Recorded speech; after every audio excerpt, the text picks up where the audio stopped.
When I speak about inspiration and purpose, I frequently hear people ask, but what if I don't really know what would inspire me? Or, how do I find my purpose when nothing seems to resonate with me at the level of bliss you speak about?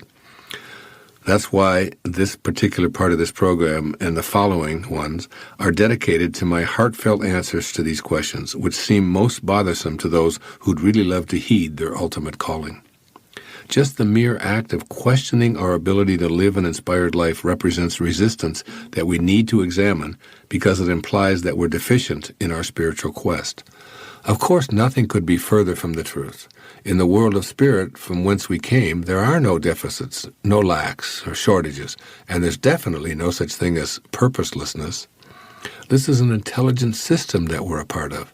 We're divine beings who are a piece of the entire pie of creation. By questioning our ability to activate a connection to inspiration, we give evidence of our lack of belief in our divinity. With this minor reproach in mind, I'll now explain ways to believe in and connect with your ultimate calling. First, in order to put to rest any question regarding your personal right to live an inspired life, we must claim our own divinity, all of us. The fundamental truth each of us needs to affirm is, I am a divine creation. All creation has purpose. I am here to be like God. We should tattoo this statement on our consciousness and wear it proudly. We must begin the process of getting in spirit with a firm declaration from which we never waver. Once we've accepted this, we can move on to knowing why we're here and what inspires us. We can begin to trust in the intelligence that beats our heart 50 or 60 times every minute and at the same time turns the earth once every 24 hours, keeps the planets aligned, and creates every millisecond. Our job is to be as much like the source of all beings as we can be. And the nagging question about what inspires us and why we're here dissolves in this grand desire. Once we declare our holy divine nature to be our essence, rather than something to be verified, it all seems so obvious. The journey to feeling purposeful and inspired begins by seeking to be like God in all of our thoughts and all of our actions. Every one of us is capable of being inspired every day of our life. After all, this is our entitlement, offered by God, with whom we collaborated before ever arriving here in the first place. Blocking the bliss of inspiration. Basically, we have two choices for meeting any problem that seems to be blocking us from the bliss of inspiration. The first is the way of frailty, in which we assure ourselves that we're weak and incapable. Frustration, grief, fears, and tears are the hallmarks of this choice, wherein we attempt to cure a wrong with another wrong. The frailty method multiplies tensions by focusing on what's missing, and often invites the advice of others in an attempt to resolve our inner tension and lack of inspiration. The second choice is to go within and know that at our core, beyond all physical and mental factors, there resides the spirit that's always connected to God. Any problem, and I emphasize any problem, represents our inability to consciously connect to our source in the moment. With a conscious connection, we don't seek the advice of others, we seek information. So our decisions are made between ourselves and our Creator. We frequently have quiet interchanges with God, and we know and trust that spiritual guidance is available as an alignment of energy. When we feel inspired, we recognize that we need to make a vibrational adjustment that puts our thoughts and behaviors back in alignment with the desire to be inspired. Then, when this realignment takes place, we can laugh at the folly of seeking something outside of ourselves, such as an activity or a job, to inspire us. By simply realigning and harmonizing with Spirit, we let inspiration blossom in the field of harmony.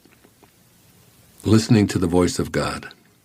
When we make the decision to become a being of sharing and practice keeping our thoughts harmonized with spirit energy on a daily basis, our purpose will not only find us, it will chase after us wherever we go. Since we've become aligned with our Creator, we won't be able to escape it.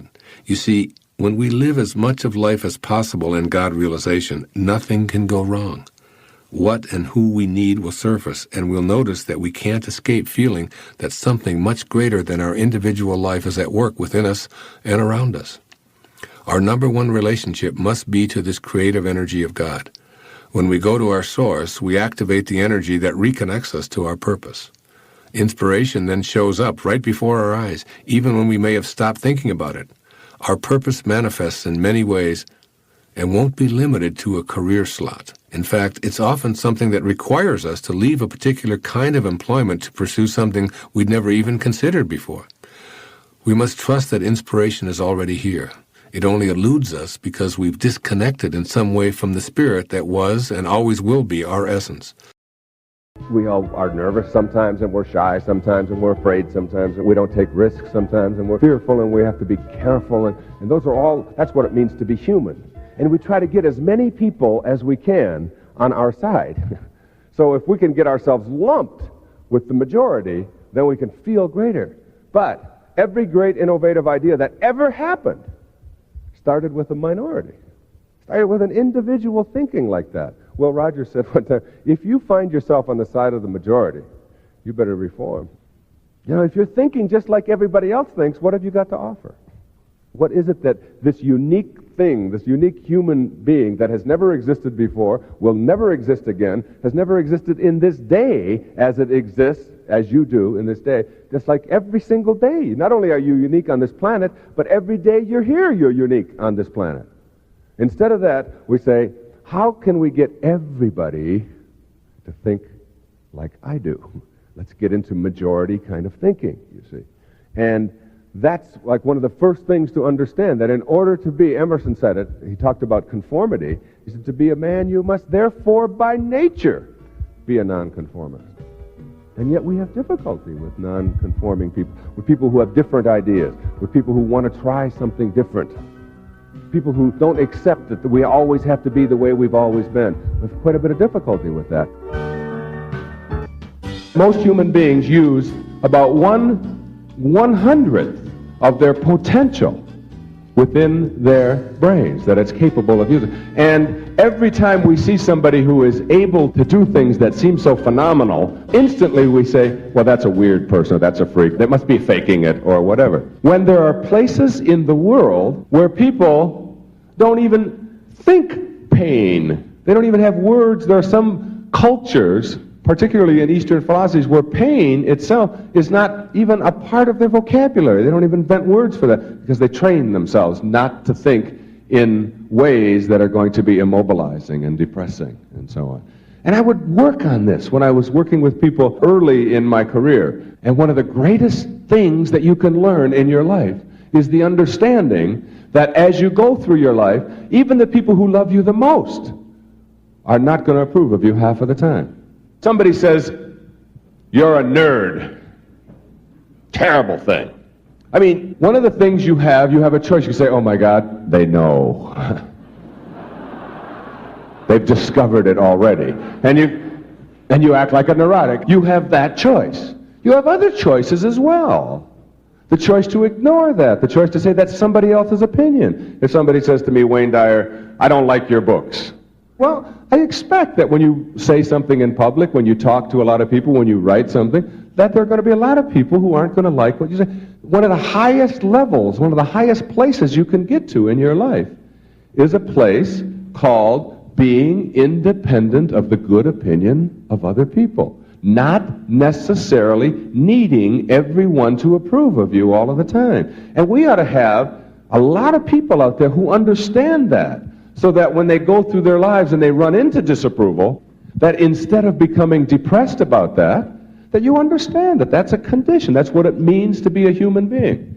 I'm saying don't become immobilized ever by what anybody else thinks of you. And when you do, understand that all you are doing is saying your opinion of me is more important than my own opinion of myself. Every time you're down. Every time you're down. That you are making other people's opinions of you more important. Now, a great misinterpretation there is that somehow this is a selfish philosophy. Believe me, there's nothing selfish in that. One of the simplest learnings that all children seem to understand, the very simple understanding that you can't give away what you don't have. You can't give away what you don't have, obviously. You can't give away $100 if you don't have it. You can't give away love for others if you don't have it for yourself. You can't give away success if you don't have it for yourself. You can't love another human being at all if you don't love yourself first and think of yourself as a worthy person. So that if you want to be a great altruist, a philanthropist, somebody who loves everybody in the world, then you've got to get your own house in order. And that's all I'm saying. Get your own house in order, your own self in order, so that you can become one of those people that have transcended, who have gone beyond simply worrying about how they're going to cope with their lives. It mystifies me sometimes. We all have this little child within us, and all little children know how to be happy. All little children know how to be self-actualized, fully functioning, creatively alive. They know how to enjoy their lives. And then somehow they lose it, somewhere along the way. And as we get to be adults, we forget what we had. It's the whole theory of whether a glass is half full or half empty. I mean, it's always half full to me. Always half full. If you believe that it's half empty, it's the same thing as saying people are basically evil. And that's a basis for a big theory in psychology. That's what psychoanalytic theory is really basically all about, is that each one of us have an id somewhere within us, and that's an untamed monster. That's something that we have to watch out for, and it will capture us, and it'll destroy us, and it's that all of us have this evil creature residing within us. I can't buy that. I just can't buy that. I look at little children and the way they are, I don't see it. I refuse to think that, even though I know that there are people who behave in evil ways. I believe basically that within each one of us is a reservoir of love and beauty and appreciation and so on, and that we've often lost it in the name of trying to get ahead of the other guy or trying to be successful or whatever. People who know how to enjoy their lives are never a burden to anybody else. They just want to be left alone. Just quit bugging me. Don't always be looking over your shoulder. Don't be monitoring everything that I do. Stop telling me how to live. Stop telling me what to do. Stop trying to live your life through me. Highly functioning people know how to live their lives, and they're never a burden to anybody. I call it living from the end. This is one of the harder ones for people to get, but I'd like you to go again to the New Testament. Look at Romans 4:17.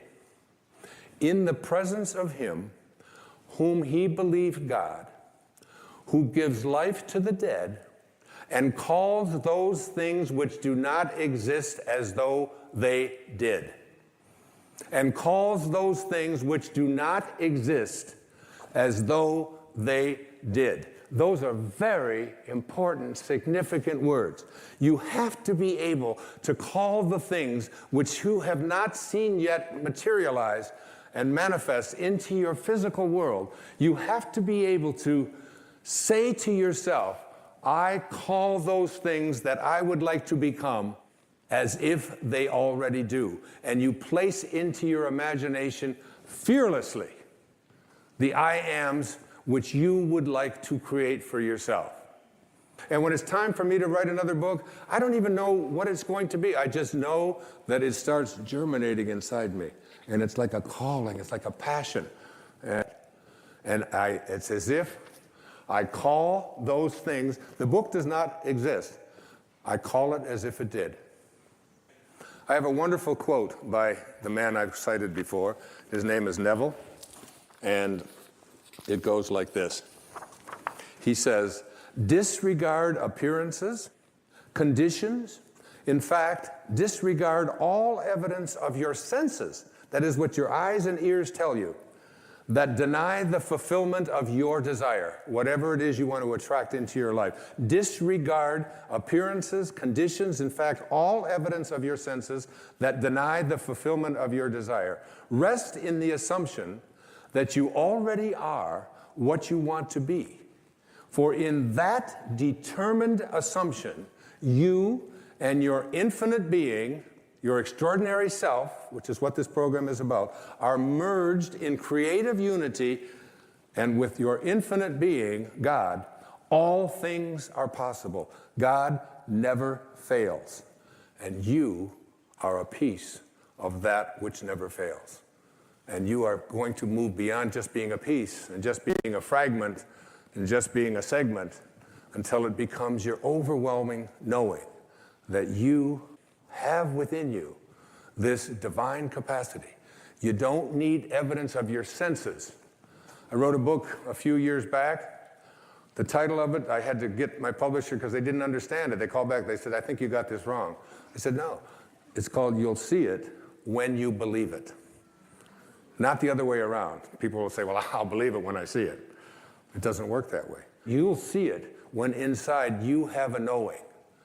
And Neville also said, therefore, to incarnate a new and a greater value of yourself, you must assume that you already are what you want to be, and then live by faith in this assumption. Now, this flies in the face of so much of what you've been told, because you have a tendency to believe that what your eyes and ears tell you is reality. But this is what we know by our senses. Just this little tiny fragment. I can't even get, it's like a millionth of a millimeter. And all that is unknown is in the invisible, in the imagination. And most of our attention is focused on, this is my beliefs and my disbeliefs about what is possible and what isn't possible are here. And it's an endless universe. So placing I ams into your imagination is one thing. It's an intellectual act. Living from the end means that you call the things which do not exist as if they did. You are a piece of God. You are a living, breathing creation that emanated from the universal mind of the all-creating source. You and God are the same thing. Very simply put, when you love and trust yourself, you're loving and trusting the wisdom that created you. And when you fail to love and trust yourself, you're denying that infinite wisdom in favor of your own ego. It's important here to remember that at every single moment of your life, you have the choice to either be a host to God or a hostage to your ego. So here's the question, host or hostage? Your ego's belief that you're separate from everyone, separate from what's missing in your life, and most egregiously, separate from God, further hampers your ability to live up to the intention of respecting yourself. Ego's idea of separation fosters your feelings of being in competition with everyone and evaluating your worth based on how frequently you emerge as a winner. As a hostage to your ego, self-respect is unavailable because you feel judged for your failures. It's out of this bleak picture produced by the negative ego that self-rejection emerges. It captures you and makes a hostage of you, never allowing you to play host to that from which you originated. Being a host to God means always seeing your authentic connection to your source. It's knowing that it's impossible for you to ever be disconnected from the source from which you came. Personally, I thoroughly enjoy being a host to God. As I write here every single morning, as I sit here in the studio reading these words, I feel that I'm receiving words and ideas from the power of intention, which allows me to bring these words to this page and to this recording. I trust in this source to provide me with the words. Therefore, I'm trusting in the source that brought me into this physical world. I'm eternally connected to this source. This awareness simply doesn't include a lack of respect for intending this book or this recording into form.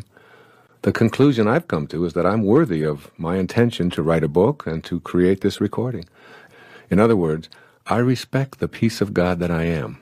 I tap into the power of intention, and my feeling of respect for it enhances my respect for myself. So by loving and respecting yourself, you're hosting God and inviting the energy of creation to your consciousness, to your daily life, as you connect to the power of intention. Let's look at the energy of intention and your self-respect.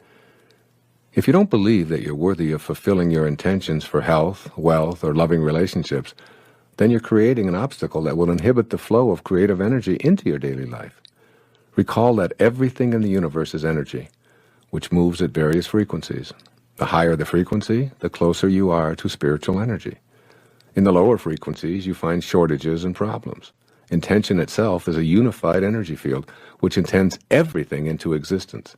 This field is home to the laws of nature and is the inner domain of every human being. This is the field of all possibilities, and it's yours just by virtue of your existence. Having a belief system that denies your connection to intention is the only way you're unable to access the power of intention from the infinite field.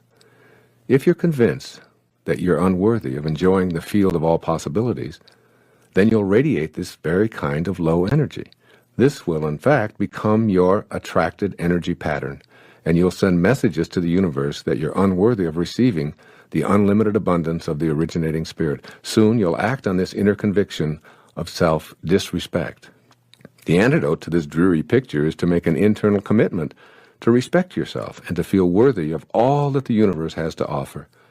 If anyone is entitled to success and happiness, everyone is, because everyone is always connected to intention. Simply put, disrespecting yourself is not only disrespecting one of God's greatest creation, it's disrespecting God. When you disrespect your source, you say no to it, and you turn away from the power of intention. This stops the flow of energy that allows you to put your individual unbending intent into practice. All of the positive thinking in the world will do you absolutely no good if those thoughts don't emanate from respect for your connection to intention. The source of your thoughts must be celebrated and loved. And this means having the self-respect that's in harmony with the omniscient source of intelligence. What's the source of your thoughts? Your beingness. Your beingness is the place from which your thoughts and actions come. When you disrespect your being, you set into motion a chain reaction culminating in unfulfilled intentions. What you think of yourself is what you think of the world. How do you see the world you live in? What do you think people in general are really like? Do you believe that evil is triumphing over good? Is the world filled with egocentric, selfish people? Can the little guy ever get ahead?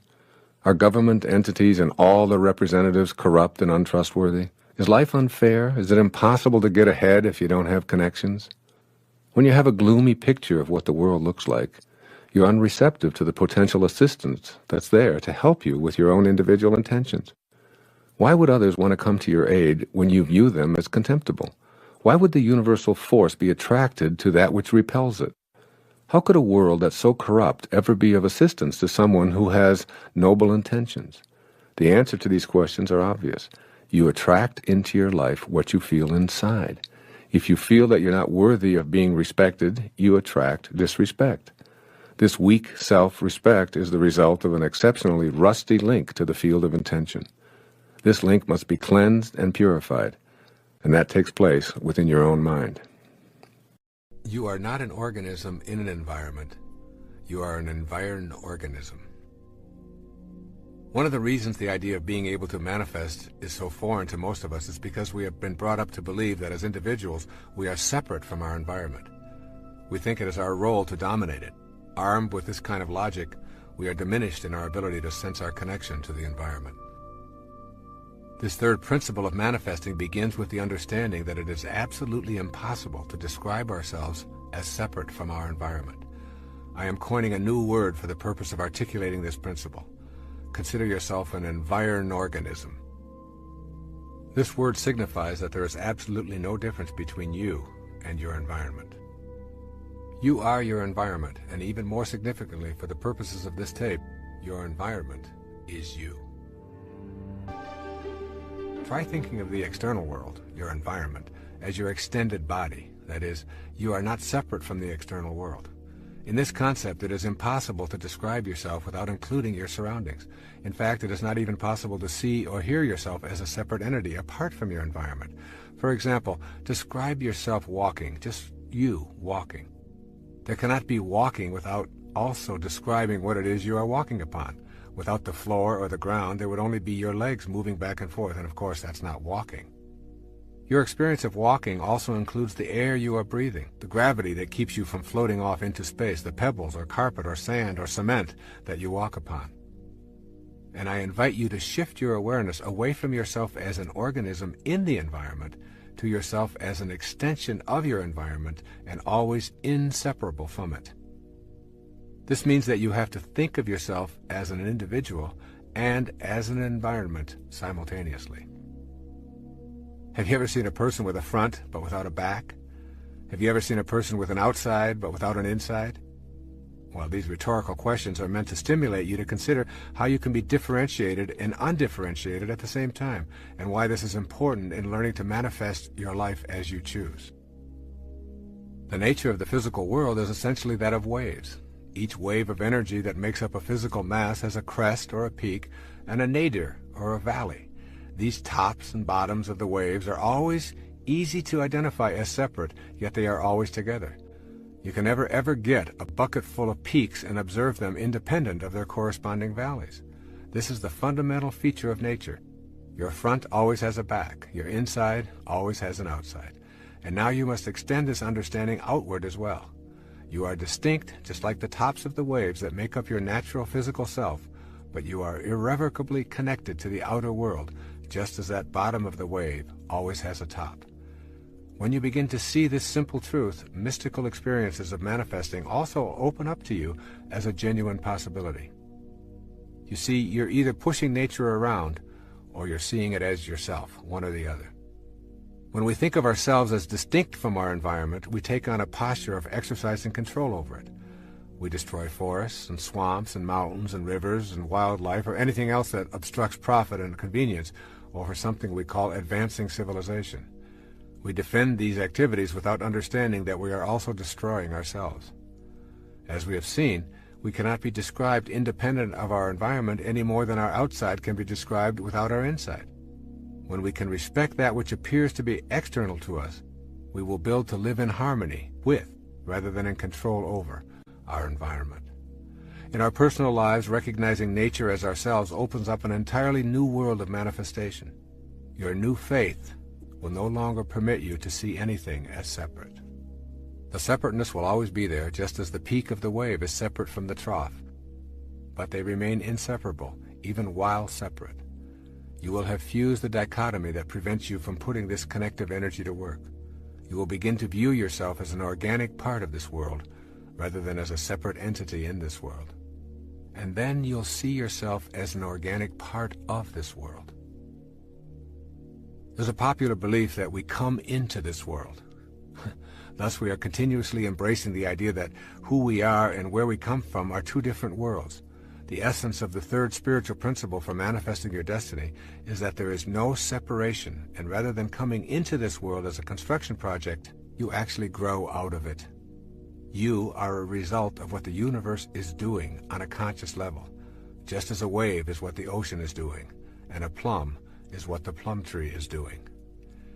The intelligence that is you, unseen as it may be, is you in every stage of your creation and life experience, and it is also the same in every other person, as well as in all things in our physical world. Notice that everyone breathes the same air, walks on the same ground, and thinks as an organism just like you. You are indeed connected to all of these beings.